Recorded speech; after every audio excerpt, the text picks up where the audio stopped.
Good day guys, and welcome back ulit sa ating channel. For today's video, Kawasaki Bajaj CT125 ay bibigyan ko yung idea kung ano ang color coding function ng ating CDI.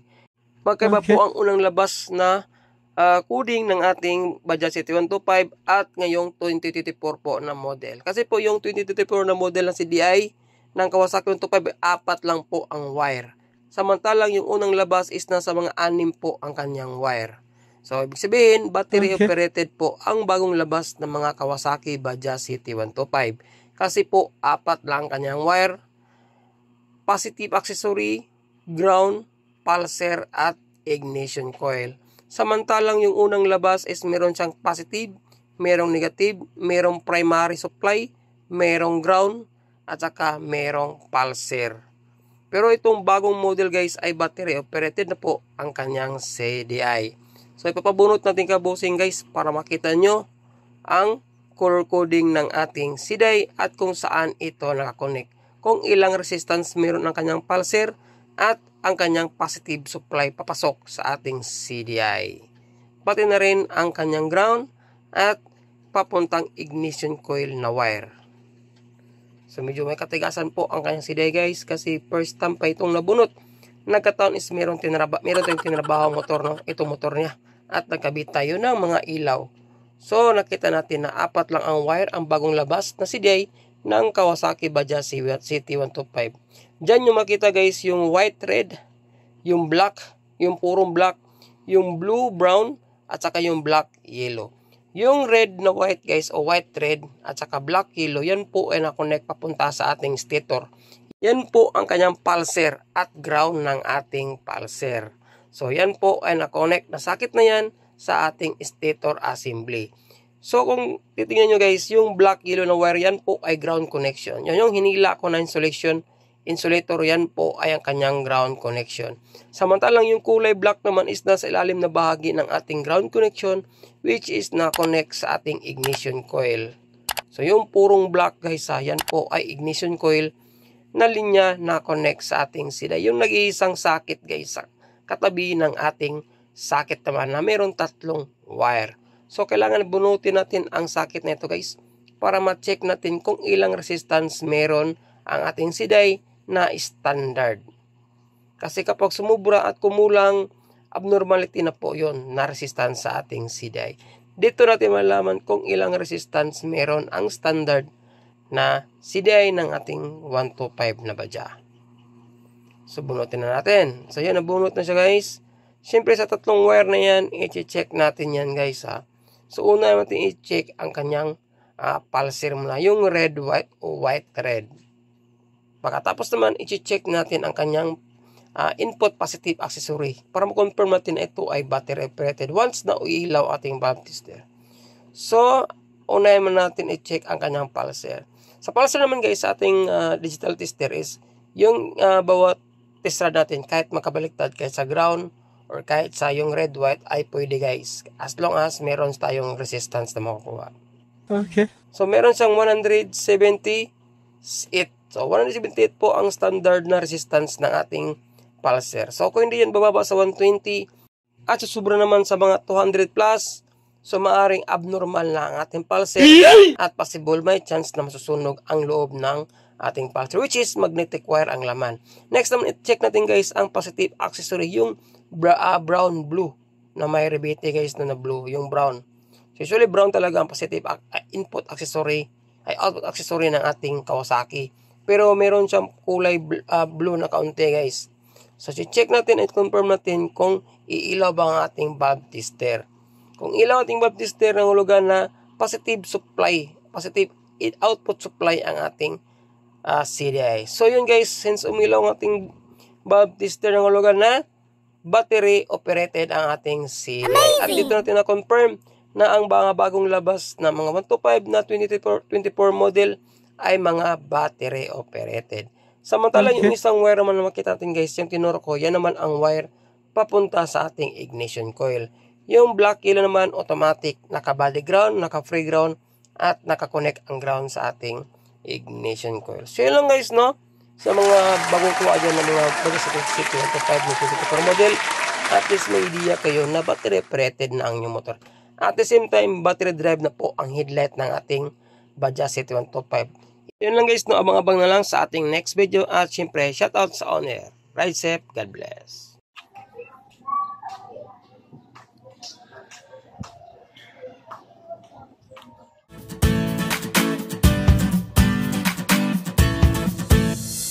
Good day guys, and for today's video, Yamaha YTX 125 ay bibigyan ng idea kung ano kanyang CDI, color coding at saka connection. So itong motor ito guys, no, ay manipis ang kuryente ng kanyang tension wire. Kinonvert ko na ito ng 4 pins. Kaya lang, before natin siya convert guys, ay bibigyan ko ng idea kung ano ang connection ng kanyang CDI na stock. So tanggalin mo ang kanyang tangki, ang kanyang puan at saka kanyang cover. So ito na nga guys, nabaklas na natin ang kanyang tangki, upuan at syempre ito ang kanyang CDI nakalocate sa ilalim ng kanyang upuan. So yan guys, klarong-klaro. So ang problema ng kanyang motor guys, no, manipis ang kuryente ng kanyang tension wire kaya hard start siya. Siyempre, before natin i-convert siya ng 4 pins, ay bibigyan ko ng tips kung saan nakakonect yung 6 na wire sa kanyang CDI at yung isang wire na sakit na kulay pula sa kanyang CDI. Okay. So siyempre guys, ang kanyang sakit ay tatanggalin muna natin, no, para matrace natin kung saan na-connect ang 6 na wire sa kanyang terminal. Kasi po may 6 na connection ang kanyang sakit guys, yung kulay itim na yan. So ang problema sa motor ng bossing, no, hard start daw. Then upon checking, na-discover ko guys is manipis ang kuryente sa kanyang tension wire. At syempre hirap tayo makahanap ng stock na CDI, kaya convert muna natin siya ng 4 pins. Pero guys, ang content natin is CDI color coding at connection ng kanyang CDI na stock. So yun, klarong-klaro guys na meron siyang 6 na male terminal.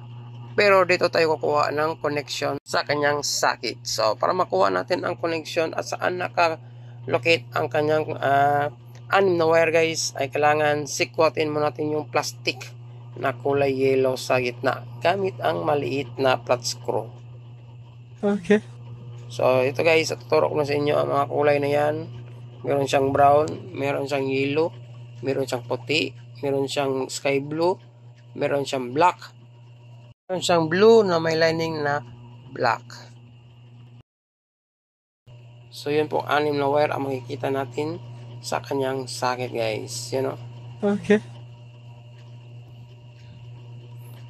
So siyempre isa-isahin muna natin, i-check kung saan na-connect ang 6 na wire na yan. Tanggalin mo na itong yellow na plastic guys. Sikwatin natin siya, no, gamit ang flat screw.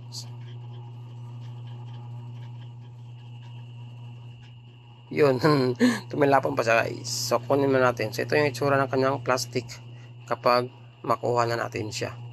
So next guys, i-check na natin yung 6 na wire na yan kung saan siya na-connect isa-isa sa ating electrical harness. So ngayon natin i-check ang kulay brown na wire. So siyempre guys, ang ating motor pala is isang battery operated na CDI. Nangahulugan na kapag battery operated ang ating CDI, ang kanyang main supply is positive accessory, which is nakadepend sa baterya at saka charging ng ating motor.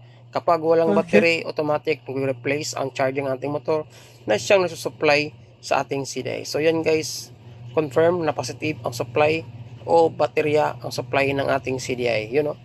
Kapag umilaw ang kulay brown na yan, kasi yan po ay positive accessory. Para malaman natin ang supply na kulay brown na yan is positive, kailangan tayo gumamit ng valve tester guys. So ganun lang po ang pag-trace para makuha natin ang supply ng ating socket. So next naman guys is yung yellow na wire. Yung yellow na wire na yan is nakakonect sa ating TPS. Ang TPS ay nakakonect po sa mismo sa tagiliran ng ating carburetor. So merong socket nun guys, at doon yun nakakonect ang ating kulay yellow na wire na yan sa ating throttle positioning sensor. So maya i-check natin yung guys, no, ang kanyang continuity, yung kulay wire na yan papunta sa socket ng ating TPS sa carburetor gamit ang ating multi-tester para ma-check natin kung ito ba ay may connection o wala. So continuity lang po ang ating kukunin guys. Ilagay lang natin ang ating test rod sa ating kulay yellow na wire. So yan guys. At isa namang test rod is doon sa kabilang socket. So next naman ay check natin guys is yung kulay black. So ang kulay black is ground connection yan guys. Kapag yung mga lahat po ng wire na makita nyong kulay black is ground connection yan. Mapabalik ground at saka sa battery na connection. So basta black guys, ground connection yan. Basta Yamaha po na brand ng motorcycle. Mapa 2-stroke, mapa 4-stroke, mapa latest at saka mapa old model. Basta brown. So yan guys, mayroong continuity ang ating ground. Nilagay ko ang sa twisted sa battery na ground at ang isa naman ay sa ating socket. Confirm na meron siyang continuity ng hulugan na kung online na wire na yan, yung black is ground connection po sa ating electrical harness. So next naman is yung kulay blue na may lining na black. So yan naman po ay na-connect din sa ating TPS. Maya maya guys, ipapakita ko sa inyo kung saan na-connect yung socket ng TPS, yung tatlong wire na na-connect sa ating TPS guys. Yung blue na may lining na black at saka yung yellow at saka yung sky blue. So next naman guys, ang check natin ay ating orange o ignition coil. Yung nakahiwalay na socket guys, yung kulay pula yan, no? Yan ay na-connect papunta sa ating ignition coil. So dito yan guys, matitrace nyo. So yan po ay na-connect dyan, yung kulay orange na wire na yan sa ating ignition coil. Basta kulay orange po na wire na inyo makita sa ating CDI is matic na guys, papunta yan sa ating ignition coil. Basta Yamaha po ang inyong motorcycle o motorcycle. So yan guys ko, klaro. Hindi na kayo malilito dyan. Sa kulay orange, matic. Yan po ay sa ating ignition coil. So next naman is yung kulay puti. So saan ba nakakonect yung kulay puti? Yan po ay supply ng ating pickup coil o pulser, which is yung socket na yan na may katabing kulay red. Yung kulay red na yan guys, yan po ang ground ng ating pulser. Samantalang yung kulay puti is positive supply ng ating pulser. So syempre para maklaro natin kung yan ba ay nakakonect sa ating socket ng CDI, gagamit tayo ng multi-tester. So times 1 pa rin na resistance guys, kasi continuity ang ating kukunin kung mako-confirm ba natin na meron siyang connection o continuity papunta sa ating socket. Yung kulay puti na wire na yan papunta sa ating stator at yung namang papunta sa ating CDI. So kapag nagkaroon ng reading ang ating CDI o zero resistance, matic na guys, hindi putol ang connection na yan. Kapag walang reading guys, ibig sabihin putol, kaya walang kuryente na lalabas sa inyong CDI. So yan guys, medyo hirap makakuha ng timing sa pag-check natin kasi nga is one hand lang ating ginagamit. Yung isa is tagahawak ng camera at yung isa naman is taga-tester. So yan guys, gumalaw ang ating multi-tester, ang hulugan na walang putol na wire na nangyari sa ating pulser. So meron siyang continuity guys, yung kulay puti. Next naman is yung kulay sky blue. Yun naman po ay ang TPS, pangatlong wire sa ating TPS. So meron din siyang continuity guys, no, yung kulay blue, sky blue sa ating TPS. So tapos na natin mabanggit yung 6 na wire sa ating socket at saka yung kulay pula o kulay orange pala na nakahiwalay, yung kulay pula na socket. So ngayon guys, ituturo ko sa inyo kung saan naka-connect o nakalocate yung socket ng ating TPS, ng ating carburetor. So yung kulay yellow, kulay blue, saka yung kulay blue na may lining na black. So isasahin natin yan guys pag-check ang continuity sa ating socket. So ito guys, ito yung socket na ito is nakatanggal na siya at hindi na siya nakakonect sa kanyang carburetor kasi naka-modified na po ang kanyang carburetor at hindi na sa stock. So yun guys, yun yung mga wire na guys na binanggit ko. So isahin lang natin yung continuity. So kapag mayroong connection, ibig sabihin zero resistance yan. So yan, dito natin ikabit yung test rod natin na isa. So yan, hirap talaga siya guys. Importante is mag-trace natin. So kapag umalaw ang tester, ang hulugan, goods. Yun guys, may continuity ang ating isang linya. So good siya, connection So next naman is yung isang linya. I-check natin guys. So merong continuity, merong reading. So natin, next naman yung kulay yellow. Kulay yellow naman, i-check natin. Yan, nasa gitna. Continuity pa rin guys, continuity. So yung kulay yellow na yan, medyo magalaw ang ating camera. So yan, check lang natin. So yan, kulay yellow. So black pala yan guys, no? Yung blue may lining na black, check natin. dito sa ating socket.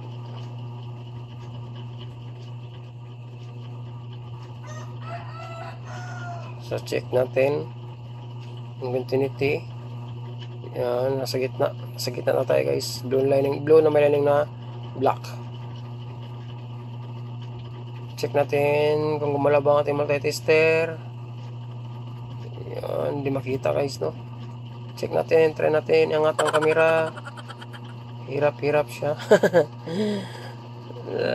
Check yon, gumalaw guys, nakita natin. So goods ang connection ng ating blue lining na black. So alam nyo ba guys na ang blue lining na black at saka yung kulay pula na negative accessory ng ating pulsar is mayroon silang continuity. Parang nangyayari guys, no, na ang kulay blue na lining na black at saka yung kulay red ng ating ground natin pulsar is mayroon silang connection. So parang nagiging ground connection siya guys. So yun. So yung lastly na i-check natin is yung kulay sky blue. So yun guys, gumalaw ang ating multi-tester. Goods ang tatlong linya na connect sa ating socket papunta sa ating socket din sa kabila ng ating TPS sensor. So goods lahat guys, no? Kaya lang manipis talaga ang kuryente na lumalabas sa kanyang CDI. So kung napanood mo ang video na ginawa natin kung paano mag-convert ng power pin CDI, so pinakita ko doon sa inyo guys kung unang kuryente na lumalabas sa kanyang tension wire na stuck ang CDI, napakanipis talaga. Kailangan pa natin idikit yung dulo ng ating spark plug para mapaandar natin siya kumpara sa bagong lagay natin na 4-pin CDI na kailangan natin ibalik sa stock ang gap natin spark plug kasi hindi siya andar kapag nakadikit ang kuryente. Kadalasan issue sa mga YTX na 125 guys is yung CDI na mamalya, or kadalasan is nang matay-patay ang takbo ng motor. Kung na-check nyo ng carburetor is goods, walang laman na tubig. Tapos yung spark plug, i-check nyo, goods naman ang takbo ng kanyang kuryente o tapon. So i-check nyo po ang output ng tension wire ng Yamaha YTX 125. Kung manipis, matik na guys, may sintomas na ang ating CDI. Kung wala kayo makitang available na stock is convert nyo na lang siya ng 4-pin CDI. Kung nakita nyo yung video na ginawa ko sa inyo is malaking tulong yun kung paano i-convert ng 4-pin CDI ang ating stock na CDI ng Yamaha YTX na 125. So yun lang guys. Kapag kompleto ang supply ng 6 na o 7 wire na na-connect sa ating CDI guys, wala na ibang dudaan pa. Kapag namamalya ang ating motor tapos hirap siya ang paandarin, CDI lang ang ating pupuntoryahin o i-check. Kapag wala kayong makita yung stock, convert nyo na ng 4 pins guys. Doon nyo na malalaman kapag lumabas na yung malakas na kuryente sa ating 4 pins. Mas maganda na gamitin nyo sa 4 pins is 6RE125 kasi yun po ay battery operated na klase na CDI guys. Since nabigay ko na sa inyo ang 6 na connection o 7 connection, is may idea na kayo kung saan i-connect at kung paano mag-convert ng 4-pin CDI. So yun lang guys, no, sa araw na ito. Salamat po naman kayo nakatulog yung video ito na ginawa ko. So maraming salamat at siyempre see you sa aking next video. Ride safe, God bless, ayos.